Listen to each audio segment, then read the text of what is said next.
Bom dia a todos. Sejam bem-vindos à teleconferência da Porto Seguro S.A. para a discussão dos resultados referentes ao segundo trimestre de 2019. Estão presentes no evento os senhores Roberto Santos, diretor-presidente, Marcelo Picanço, diretor-geral de Seguros, Investimentos e Relações com Investidores, Celso Damadi, diretor-geral financeiro, Controladoria e Atendimento, e Lucas Arruda, superintendente de Estratégia e de Relações com Investidores. Informamos que a apresentação está sendo gravada e traduzida simultaneamente para o inglês. Todos os participantes estarão apenas ouvindo a teleconferência durante a apresentação da empresa e em seguida iniciaremos a sessão de perguntas e respostas, quando maiores instruções serão fornecidas. Caso algum dos senhores necessite de alguma assistência durante a conferência, queira por favor solicitar a ajuda de um operador, digitando *0.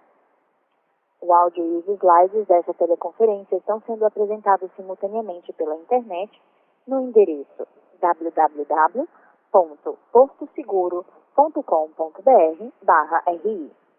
Nesse endereço, os senhores identificarão o banner com o título Teleconferência, que os conduzirá à plataforma da apresentação. Perguntas podem ser feitas também pela plataforma de webcast, clicando-se no ícone Pergunta ao palestrante. Essas perguntas podem ser encaminhadas a qualquer momento e estarão sendo respondidas ao vivo durante essa teleconferência. Antes de prosseguir, gostaríamos de esclarecer que eventuais declarações que possam ser feitas durante essa teleconferência, relativas às perspectivas de negócios da Porto Seguro, projeções e metas operacionais e financeiras, constituem-se em crenças e premissas da diretoria da companhia, bem como em informações atualmente disponíveis. Considerações futuras não são garantias de desempenho. Elas envolvem riscos, incertezas e premissas, pois se referem a eventos futuros e, portanto, dependem de circunstâncias que podem ou não ocorrer. Investidores devem compreender que condições econômicas gerais, condições da indústria e outros fatores operacionais podem afetar o desempenho futuro da Porto Seguro e podem conduzir a resultados que diferem materialmente daqueles expressos em tais considerações futuras. Agora gostaríamos de passar a palavra à companhia. Por favor, podem prosseguir. Bom dia a todos. É o Roberto Santos falando. Agradecemos a participação na teleconferência de resultados da Porto Seguro referente ao segundo trimestre do ano. No segundo trimestre, primeiro semestre de 2019, nossa rentabilidade cresceu impulsionada principalmente pela elevação do resultado dos negócios financeiros e serviços, pela expansão do resultado das aplicações financeiras. Na operação de seguros, houve um recuo nos prêmios decorrentes dos ajustes técnicos de preços do seguro automóvel realizado em 2018, em razão da queda nas frequências de roubos de veículos. Por outro lado, apesar da economia do país ainda apresentar baixo crescimento, aumentamos nossa frota segurada em 200 mil veículos quando comparado ao mesmo período do ano passado. Vale destacar também o crescimento de 10% dos seguros de vida e saúde e de 24% da carteira de riscos financeiros. Quanto ao resultado operacional, consideramos positivo o índice combinado de 93,4%, permanecendo 2,5 pontos abaixo da média dos últimos 5 anos.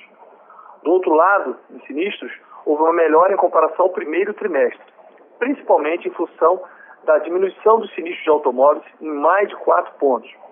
Apesar do aumento em relação ao segundo trimestre de 2018, período em que a sinistralidade foi muito baixa, o índice desse trimestre ficou abaixo da média histórica e dentro do patamar que consideramos adequado frente aos nossos objetivos estratégicos e de rentabilidade.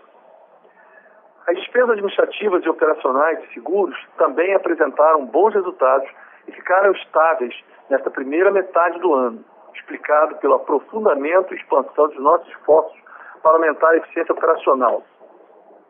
Acreditamos que o nosso foco em otimizar custos seja uma alavanca relevante para ampliarmos nosso potencial de crescimento. Os negócios financeiros e serviços também seguiram expandindo seus resultados, principalmente através da maior contribuição das operações de crédito e da redução dos custos associados à Conecra, cuja operação foi encerrada recentemente. Uma novidade importante neste trimestre foi a implementação em abrangência nacional do co-brand para o seguro de automóvel. Trata-se de um novo modelo de oferta dos nossos produtos e marcas, que gera oportunidade de intensificação de ganhos de eficiência operacional e ampliação do potencial de ofertas das 3 marcas. Outra notícia importante do período foi a escolha da Porto Seguro como a melhor empresa da Bolsa no segmento Finanças, realizado pela Infomoney. Concluindo, estamos satisfeitos por encerrar a primeira metade do ano de 2019 com aumento do lucro líquido acima de 10% e elevação da nossa rentabilidade. Nosso maior desafio hoje é acelerar o crescimento de negócios e, para isso, estamos aprimorando a oferta dos produtos, preservando o foco na diferenciação, inovação e rentabilidade, alinhados às necessidades e preferências dos clientes. Acreditamos que os mercados em que atuamos ofereçam diversas oportunidades a serem ampliadas com a retomada do crescimento econômico. Agora eu peço ao Marcelo Picanço para detalhar mais os resultados da nossa operação. Muito obrigado. Obrigado a todos pela presença e interesse na companhia. Gostaria de passar para o slide 5 e ressaltar nosso crescimento de receitas e explicar um pouco dos fenômenos que estão por trás. De fato, esse foi um trimestre, nós tivemos um maior desafio na expansão de receitas e ele veio basicamente em função de um ajuste técnico realizado na carteira de automóvel, que é o nosso seguro que responde por cerca de 63% do total de prêmios emitidos. Isso, obviamente, está abaixo do nosso crescimento histórico, mas eu gostaria de ressaltar que esse não é um problema de competitividade intrínseco, visto que nós, nos últimos 12 meses, expandimos a frota segurada em 200 mil veículos, atingindo aí cerca de 5,2 milhões de veículos. Nosso desafio no automóvel veio na esteira de um ano de 2018, onde tínhamos um aumento de preço relativo, tendo na primeira metade, seguido por uma queda de frequência que ficou mais intensa na segunda metade do ano, levando a reduções de prêmios relativos a isso. Ao contrário de outros setores, onde o preço basicamente acompanha a inflação ou se mantém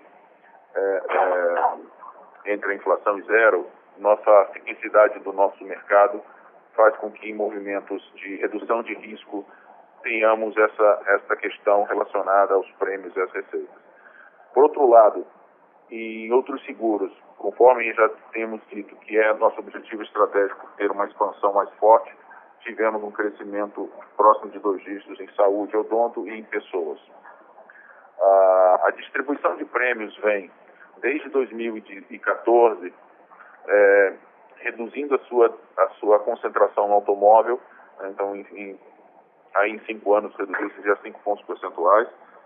Obviamente que nós não esperamos uma mudança abrupta nesse mix de negócios de um ano para o outro, mas acho que demonstra que estamos fazendo uma expansão desses outros negócios de forma recorrentemente acima, né, da expansão do automóvel. O índice combinado de seguros e o combinado ampliado, que é uma medida que no Brasil é relevante comparar em função da importância do resultado financeiro para o total do resultado, está muito adequado, conforme o Roberto falou, dentro dos nossos objetivos estratégicos.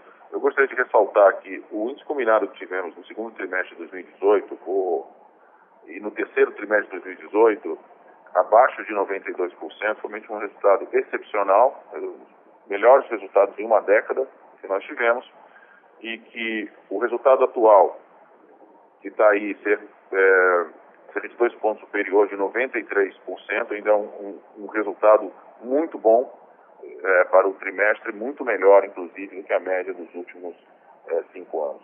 Então, nós estamos confortáveis com o nível de índice combinado que nós temos uma margem encaixada, né? Em geral, quando nós falamos aqui dos produtos da empresa. Falando um pouquinho do resultado consolidado de lucro e de rentabilidade de seguros na página 7, vemos que o resultado tem rodado aí desde 2018, né, mesmo em segundo trimestre de 2019, em torno onde atingimos 19%, contra um resultado excepcional de 24% de retorno sobre capital no segundo trimestre de 2018. mas contra valores que estavam inferiores em função até de uma situação de mercado de compressão de margens, de uma certa forma de guerra de preço em 2016 e 2017. Mas reforça o ponto de que temos aí um uso mais eficiente do capital, né, e uma rentabilidade que nos últimos 2 anos está devidamente encaixada, né, a despeito dos desafios de crescimento.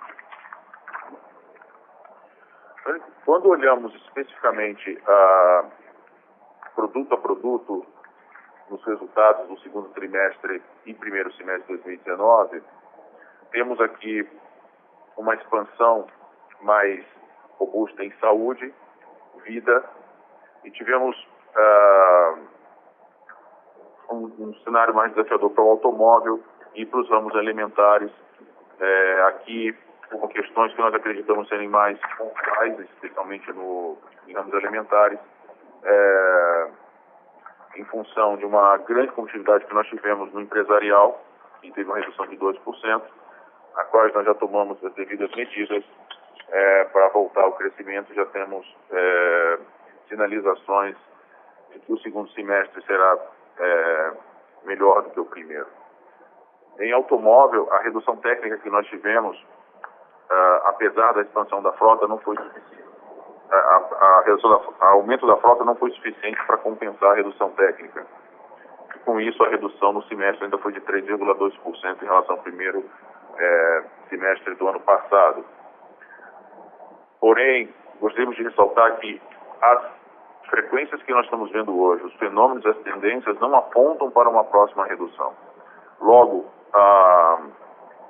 a contínua expansão de itens, né, deve levar a resultados melhores, crescimento. Obviamente isso aqui não é uma projeção ou nenhuma promessa, mas é a tendência que nós estamos verificando mais recentemente. No resultado dos seguros, e quando a gente olha mais estrategicamente na última década, um dos pontos que o mercado sempre traz de preocupação é a capacidade da companhia de entregar um resultado combinado, né, o final, em ambientes de baixa taxa de juros. Em que pese que nós estamos indo agora já historicamente em índices muito baixos de juros, então a taxa de juros está em índices historicamente os mais baixos dos últimos 30 anos, nós vemos que a companhia aqui, apesar do índice combinado flutuar, né, e nesse período de 10 anos, flutuar bem mais do que o índice combinado ampliado, isso só reforça o fato de que o índice combinado ampliado, ele é uma resultante da gestão integrada de duas equações, da equação operacional e da equação financeira. E, obviamente, em ambientes onde os juros é reduzido, nós tomamos algumas medidas. A primeira é que, obviamente, precisa se entregar um resultado operacional maior, desde ações de precificação, quanto ações de ganhos de eficiência, quais nós vamos mostrar lá na frente, que também temos entregue um resultado muito significativo nos últimos 5 anos. E também de ações de proteção da carteira financeira, para que a gente também trabalhe num ambiente de menor taxa de juros, buscando um resultado financeiro médio, apesar das volatilidades, superior ao índice de referência. Porque também acreditamos que temos sido bem-sucedidos nesses últimos anos, na visão de que um alocador de longo prazo não deve estar alocado na sua maior parte da sua alocação em juros pós-fixados com uma taxa de gestão monetária de curto prazo. Olhando uma perspectiva agora histórica sobre a sinistralidade do automóvel, que eu acho que é uma grande, acho que é uma pergunta recorrente no momento que ela cresce, entender onde que nós estamos, claramente os números mostram isso, de que a sinistralidade do automóvel no segundo TRI de 2019, ela foi matematicamente superior, né, pode dizer que pior do que o do segundo TRI do ano passado, mas temos que colocar várias coisas aqui em perspectiva. A primeira, como eu já falado, o segundo TRI de 2018 foi um TRI excepcional de sinistralidade. Nós não miramos numa sinistralidade de 51%, 52%.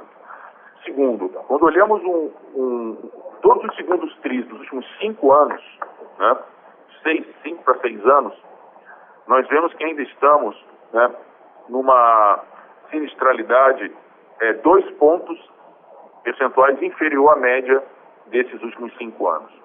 E também melhoramos a sinistralidade em relação ao primeiro TRI de 2019, quando fomos afetados, né, de forma mais intensa, até pela nossa concentração maior no estado de São Paulo, em função das chuvas, que também foram chuvas muito fora da curva, muito fora das previsões e fora do que tem sido histórico de chuvas para esse período. Então temos uma melhoria na margem de mais de 4 pontos entre um TRI e outro TRI. Temos um posicionamento da sinistralidade mais de 2 pontos inferior à média dos últimos 5 anos. Então, em suma, nós estamos confortáveis com o nível de sinistralidade que nós temos hoje, muito alto. Essa não é uma fonte de preocupação para nós nesse momento.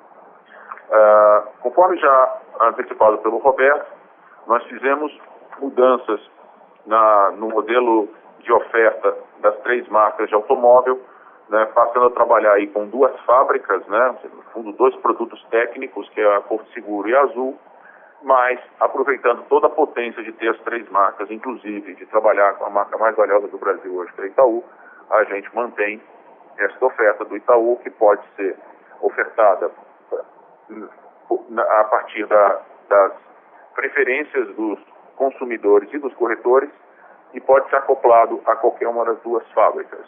Isto aqui tem a ver com a oferta feita dentro do banco, mas também tem a ver com a oferta que pode ser feita para correntistas em geral, em qualquer canal, especialmente no canal mais importante para a venda de seguros de automóvel, que representa a maior parte, que são os corretores de seguros. Então isso aqui está disponível no nossa plataforma de cotação. Isso aqui busca diminuir a complexidade operacional, ganho de eficiência, aumentar a competitividade, né, reduz o custo, um custo que é pago pelo cliente, isso reduz a competitividade. Simplificamos os processos de contratação e permitimos também coberturas adicionais e mantendo o nível de atratividade para os clientes. Gostaria agora de falar um pouco sobre os ganhos de eficiência. Nós temos um posicionamento de empresa de tipo diferenciação, atendimento, mas isso não nos dá a chance de não trabalhar de forma incessante a eficiência. E aqui eu gostaria de deixar claro que esse trabalho não tem a ver com aumentar margem para o acionista tão somente. Ele tem a ver com aumento de competitividade para permitir crescimento, e no fundo é aumento de margem nominal, né? Porque no final das contas toda ineficiência é paga por alguém. Então, eu gostaria de ressaltar, acho que um ponto bastante importante é que, desde 2015, a inflação acumulada chegou a 21% no Brasil, as nossas despesas administrativas e operacionais totais recuaram 12%. Então, é mais 20 contra menos 2. Nós gostamos de mostrar isso numa perspectiva mais longa, de forma a mostrar a coerência, né, dos esforços, que não são esforços isolados ou pontuais de um ano, que no outro ano voltam todos novamente.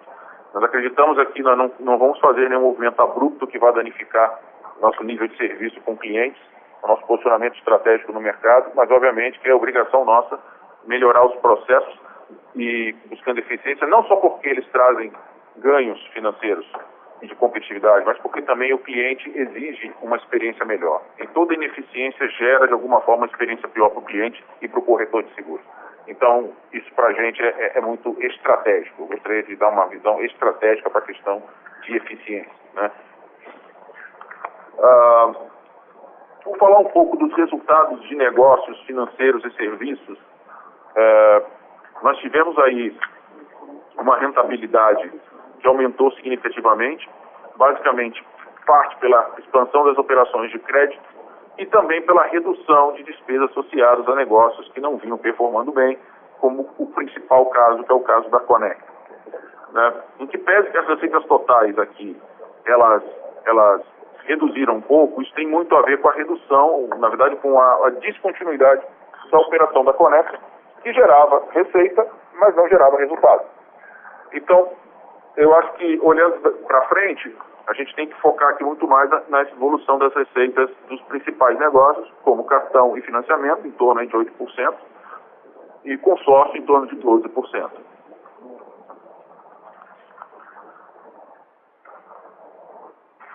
Falando um pouquinho das aplicações financeiras, que nesse trimestre tiveram uma destacada rentabilidade, em torno de 158 do CDI, gostaria de destacar que o crescimento de 46%, para ser justo, ele tem a ver com uma alocação estratégica voltada para compensar a queda da taxa básica de juros. Isso não é um processo que começou ontem, é um processo que já começa há anos e que está refletido em a gente ter a menor posição histórica da nossa história em pós-fixados, 35%.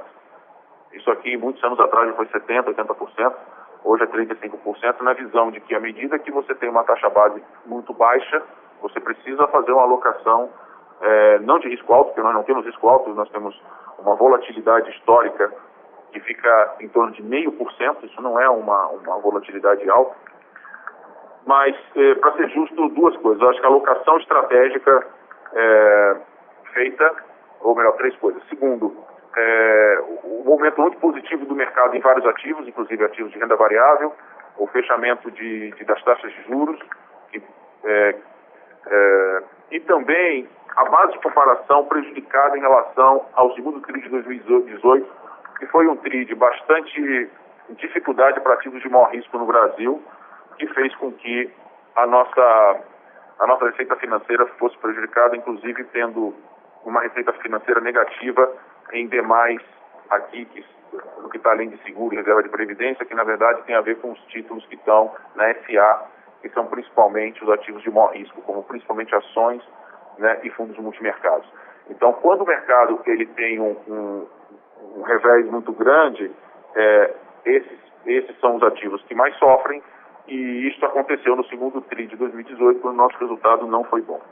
Então, esse TRI aqui, nós conseguimos já entregar um resultado muito positivo, né, que nos deixa confortáveis também, olhando para frente, em relação à alocação que nós temos vis-à-vis cenário econômico, especialmente cenário de futuro. Por fim, gostaria de destacar um ponto que tem aparecido em alguns comentários no mercado, uma pergunta importante, que é com relação à taxa efetiva de imposto de renda. Aqui tem alguns fenômenos, né? Parte tem a ver com a diminuição da alíquota CSLL pelo governo, parte com as questões da descontinuidade da Conecta, e uma parte também, e muito importante, com relação a esse mix de receitas financeiras que eu acabei de citar. Nós temos, por uma questão estrutural aqui tributária, na SA, onde os nossos ativos de maior risco estão concentrados, uma taxa de impostos praticamente zero, muito mais baixa do que nas empresas de seguro. Então, quando os ganhos financeiros acontecem nesta empresa, que é a SA, onde basicamente a sua principal receita, quase a totalidade da sua receita é receita financeira, nós temos aí uma taxa efetiva média composta menor na companhia. Quando esta empresa apresenta prejuízo, você não obtém este ganho. E ano passado, no segundo TRI, nós tivemos um prejuízo na receita financeira de cerca de menos 35 milhões na SA. E este ano tivemos um ganho de mais 54 milhões na SA. Por uma razão simples, os ativos de renda variável performaram muito mal no segundo TRI de 2018 e performaram muito bem no segundo TRI de 2019. Então, esse fenômeno de onde a receita financeira é gerada, ela afeta a alíquota média de impostos. Inclusive, todas as vezes que nós tivermos, né, um resultado financeiro dos ativos de maior risco, ações e multimercados, negativo, a taxa de impostos vai subir. Porque, na verdade, eles estão alocados numa empresa que paga, né, menos impostos pela sua própria configuração como é montada societária. Então, esse é um ponto que nem sempre fica muito explícito, né? Então, gostaria de dar luz a essa questão que tem surgido aí no mercado. Bom, vou indo para o slide 16 e comentando um pouco sobre a rentabilidade. Temos mantido uma rentabilidade de 18% acima, né? Desde o segundo TRI de 2018, O primeiro TRI de 2019 foi o mais difícil, foi 17,6, arredondando para 18, né? E conseguimos aumentar o lucro líquido total aqui, entre resultados de cobertura financeira e saldo operacional, em cerca de 14%. Então, nós continuamos tendo uma expansão de lucratividade, né? E uma expansão também de lucro, né? Entre aqui a comparação com o segundo TRI de 2018. Nos resultados consolidados, quando nós olhamos no ponto de vista mais estratégico, e voltamos praticamente aqui uma década, acho que demonstra a robustez do resultado da empresa a despeito de diferentes cenários econômicos, cenários microeconômicos de competição no setor e mesmo nível de taxa de juros, né? Mas é fato que temos aqui algumas ciclicidades, então em alguns anos muito ruins, alguns segundos trimestres ruins, abaixo de 12%, como foi em 2011 e 2016, mas são trimestres raros, e na maior parte nós temos aqui um resultado histórico muito acima do custo de capital e, em particular, se expandindo, né, para níveis acima de 20%, com uma certa solidez, né, 20% para cima, até em função não só da expansão do lucro, mas também da alocação de capital mais eficiente. Nós fizemos, inclusive, ano passado, uma distribuição recorde de dividendos, né? Temos buscado, à medida que é possível, fazer distribuição de dividendos que otimize a nossa estrutura de capital. Isso ajuda também na expansão aqui do retorno sobre o capital. Bom, isso que nós gostaríamos de apresentar, conforme temos feito os principais números do semestre e dos anos, e abrir agora para a sessão de perguntas e respostas. Muito obrigado. Obrigada. Iniciaremos agora a sessão de perguntas e respostas. Caso haja alguma pergunta, queiram, por favor, digitar *1. Ou, alternativamente, as perguntas podem ser encaminhadas pela plataforma de webcast, ícone Pergunte ao Palestrante. Por gentileza, aguardem enquanto coletamos as perguntas. Nossa primeira pergunta vem de Felipe Salomão, do Citibank. Pode prosseguir. Bom dia, senhores Marcelo, Roberto, Lucas. Obrigado pela oportunidade e demais participantes também. Obrigado pela oportunidade de fazer perguntas. Eu queria explorar um pouco, por favor, as expectativas da empresa com relação ao crescimento de receita no business de automóvel, né? Enfim, o assunto já foi um pouco abordado ao longo da apresentação, mas como é que está a cabeça de vocês, enfim, para o segundo semestre, né? Acho que houve uma perda de market share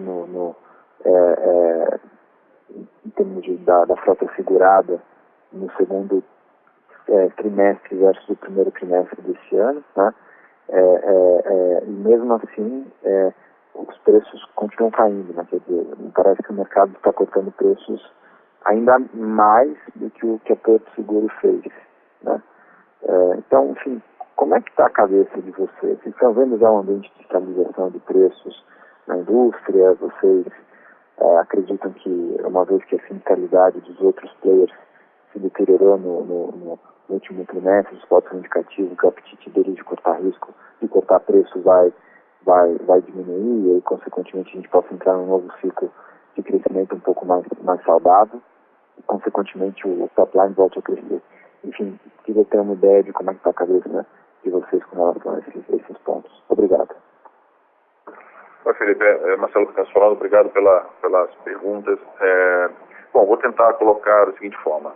Bom, acho que primeiro nós não estamos vendo assim, um cenário do mercado em geral, do seguro de automóvel, de competição irracional, tá? Ou a dita guerra de preços. Não estamos vendo isso. Existem players isolados, na verdade um player mais fortemente, por razões talvez muito próprias dele, né? Mas não tem sido do mercado algo assim...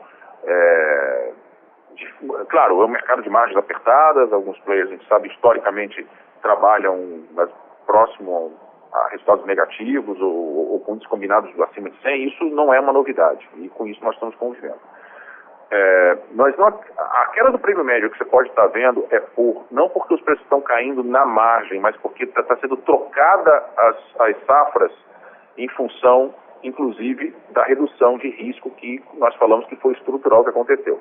A gente viu uma troca, né, do risco subindo de roubo ano passado com o risco caindo, e as companhias foram ajustando isso. À medida que foram trocando suas safras, né, ou seja, cada mês vai trocando um 12avo, o prêmio médio pode cair, mas não porque a tarifa está caindo todos os meses, mas porque o estoque total da frota segurada de cada empresa está trocando uma coisa já precificada com risco maior para um risco menor. A nossa visão aqui, olhando para frente no segundo semestre, é mais positiva sim que o primeiro por várias razões. Acho que a primeira tem uma razão econômica e de confiança das pessoas que nós acreditamos que terá uma expansão maior, sim. E aqui a expansão não precisa ser necessariamente só em PIB, mas a expansão da confiança, ou do aumento da confiança que permita ter mais compras, né, mais investimentos, esse tipo de coisa. A segunda é que nós não teremos novamente, na nossa visão, uma redução de preços técnica. Né?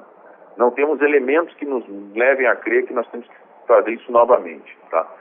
E isso afetou, obviamente, o resultado quando a gente olha para trás.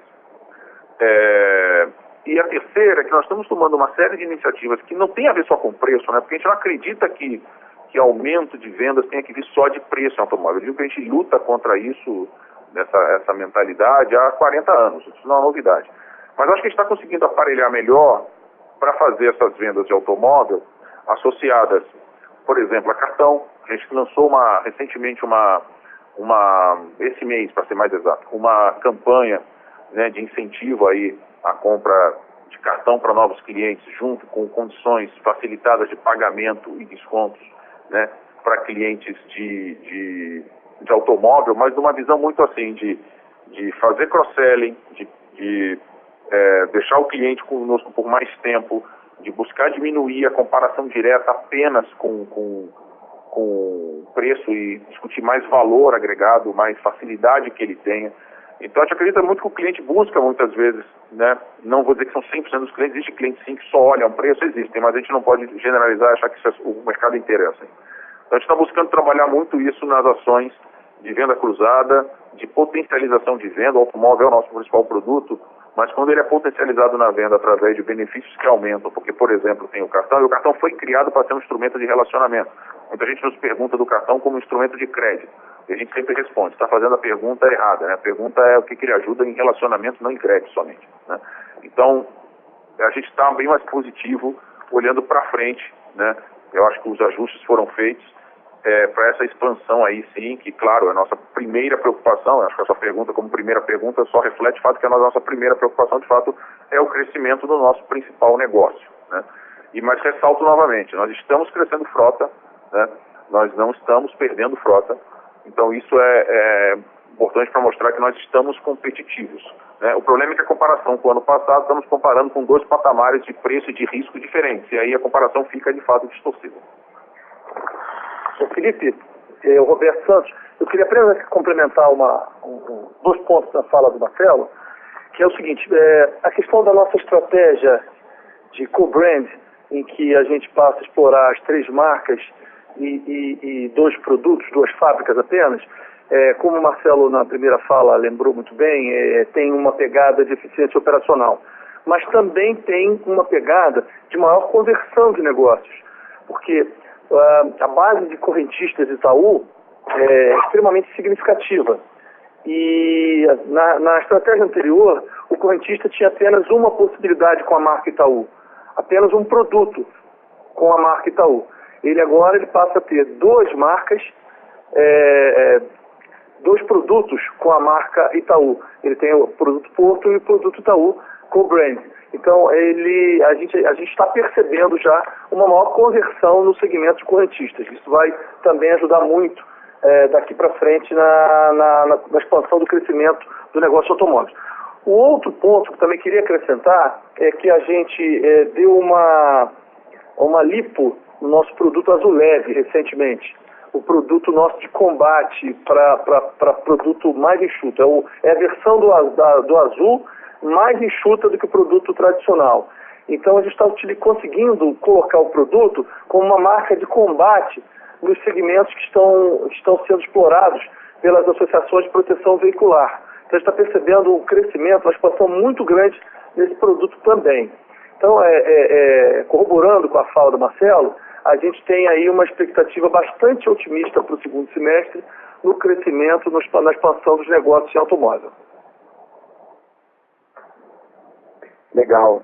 Roberto, Marcelo, obrigado pelas respostas. Obrigado. Lembrando que para fazer uma pergunta, basta digitar *1. Por gentileza, aguardem novamente enquanto coletamos as perguntas. Nossa próxima pergunta vem de Eduardo Nichio, de Banco Plural. Pode prosseguir. Bom dia a todos, obrigado pela oportunidade. A pergunta sobre eficiência. Vocês têm ainda a esperança de aumentar a eficiência para os próximos trimestres? Eu sei que vocês já fizeram um grande avanço aí nessa parte de custos, mas queria ver de vocês se vocês acham que tem mais espaço. Obrigado. Bom dia, Roberto. Nós acreditamos sim que ainda tem muito espaço para aumento de eficiência operacional. Muitas iniciativas estão em curso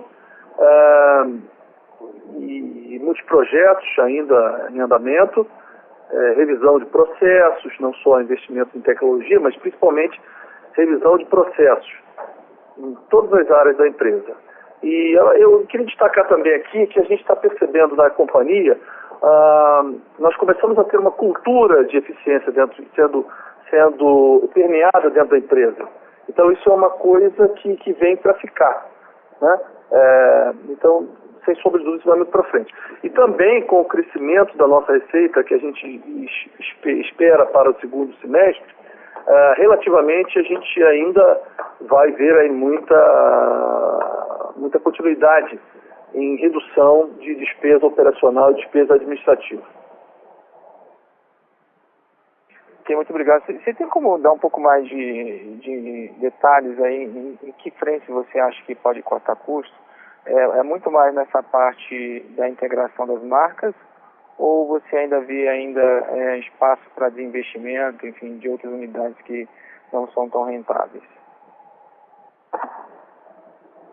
Nichio, com certeza a gente ainda vai colher muita coisa do fechamento de uma fábrica, né? Que nós tínhamos 3 fábricas de automóvel, isso sem sombra de dúvida ainda tem muito para colher, mas tem muita oportunidade em muita coisa. Pra você ter uma ideia, isso está fazendo parte do dia a dia nosso. Ainda há pouco estava numa reunião de diretoria identificando oportunidade de redução, por exemplo, em aquisição de passagens aéreas e hospedagem, sabe? Então, as economias não são em grandes projetos apenas.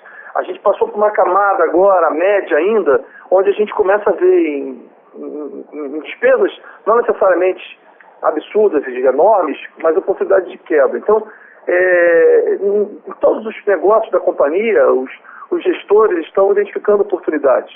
Então, isso tem muito a ver com essa questão da cultura que a gente está conseguindo difundir dentro da empresa, que talvez a gente não tivesse tão claro no passado dentro da estrutura da companhia. Ótimo, muito obrigado. A nossa próxima pergunta vem de Guilherme Grespan, de JP Morgan. Pode prosseguir. Oi, pessoal, bom dia. Obrigado por pegar a pergunta. Eu tenho 2 aqui do meu lado, na verdade, bem rápidas. A primeira é com relação ao imposto. Vocês já comentaram um pouquinho, mas só queria garantir que eu entendi bem. Da questão de alocar no que é SA, no que é a holding. Então, basicamente, o que é reserva, tudo que é relacionado a ativo garantidor, reserva técnica, vai para a holding e paga o tributo de 40%, e tudo que não é reserva técnica desce para SA e paga os 34%. E aí entra também uma segunda pergunta. Excesso de capital que vocês têm, vocês estão alocando na SA, então também. E minha segunda pergunta, na verdade, é com relação à parte de não seguros aqui. Se vocês puderem dar um update rápido da parte de crédito, ajudaria também. Como vocês estão vendo o ambiente e a demanda desse business?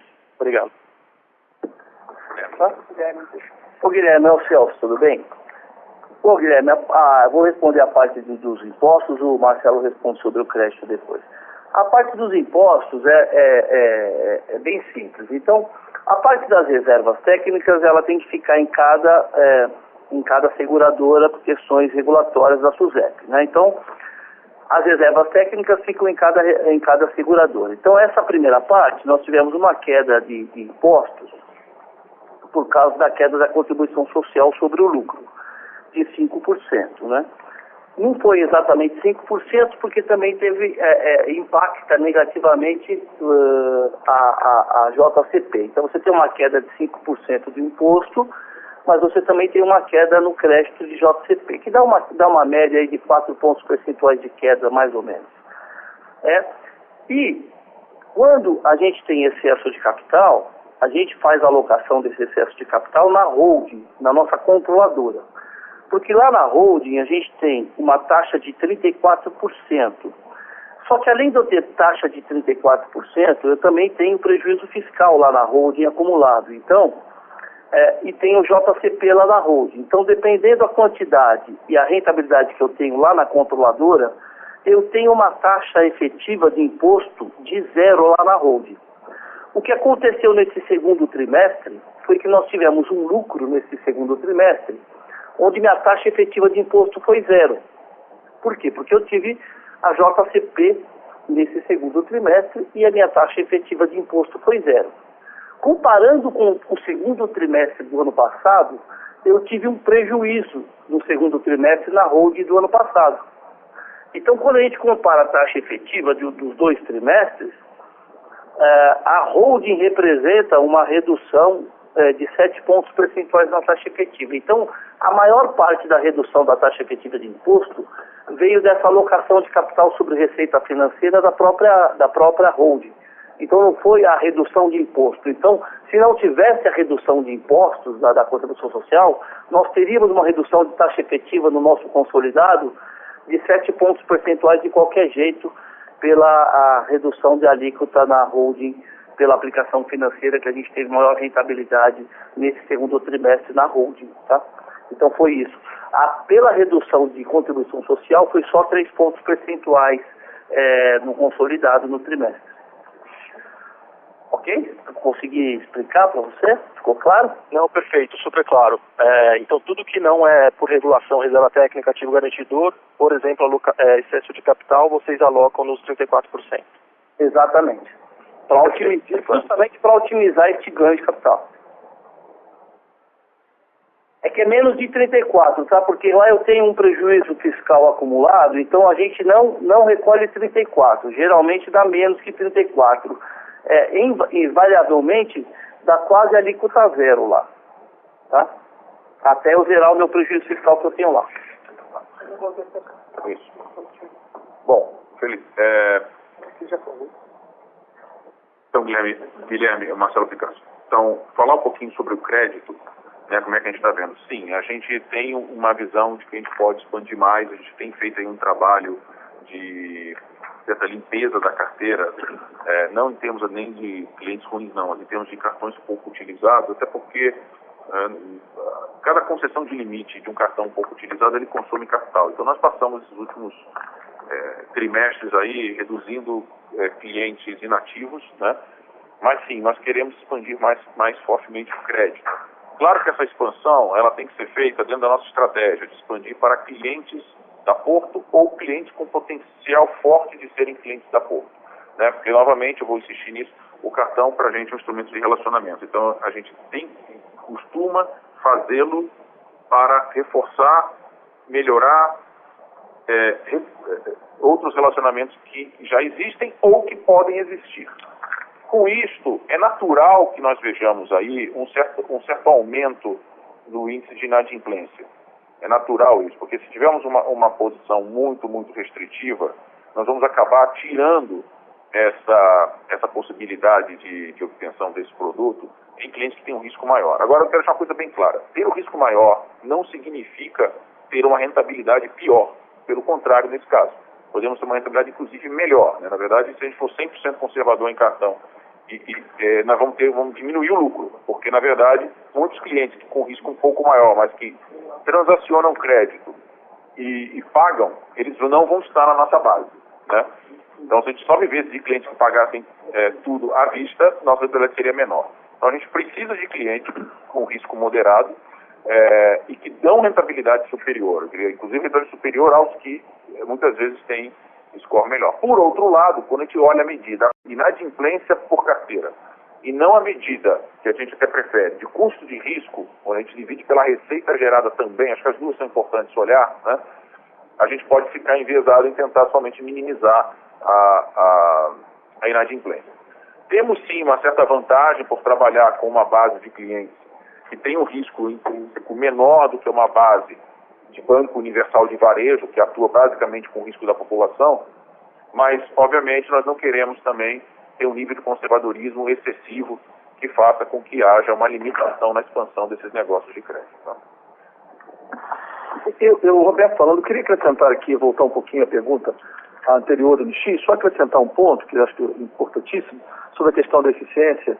Eu queria dizer o seguinte, nós temos uma capacidade instalada hoje para assumir um volume muito maior de negócios. Então, isso, com certeza, também é importante no sentido de traduzir em maior eficiência operacional com a, claro, redução de despesa operacional e despesa administrativa. Tá? Não havendo mais perguntas, gostaria agora de passar a palavra para a companhia para as considerações finais. Quero agradecer novamente a todos pelas perguntas, pelas contribuições e pelo interesse na nossa empresa. Reforçar que, se vocês tiverem dúvidas adicionais, sintam-se à vontade para contatar a nossa área de relações com investidores ou até mesmo visitar a nossa seção de relações com investidores em nosso site www.portoseguro.com.br. Muito obrigado. Obrigada.